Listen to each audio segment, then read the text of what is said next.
వెలిగిస్తూ ఉన్నాడు. ఆ వెలుగు క్రీస్తుని గురించి రాయబడినది. తర్వాత యేసు ప్రభు వచ్చిన తర్వాత మీరే లోకానికి వెలుగన్నాడు ఆయన. హల్లెలూయా.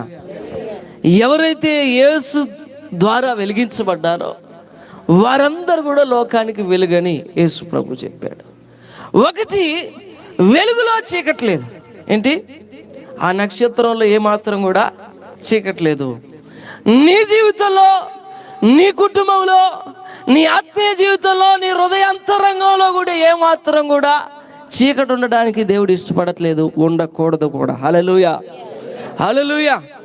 రెండవది, ఆ యొక్క వెలుగు జ్ఞానులకు మార్గాన్ని చూపింది. హల్లెలూయా. ఆ నక్షత్రం అనేటువంటి ఆ వెలుగు, ఆ నక్షత్రం లోక రక్షకుడు, రక్షించువాడు, విడిపించువాడు, విమోచకుడు, పాప శాప బంధకాలను తెంచివేసి పరలోక రాజ్య వారసులుగా ఉంచేటువంటి దేవుడి వైపు ఆ యొక్క నక్షత్రం నడిపించింది. హల్లెలూయా.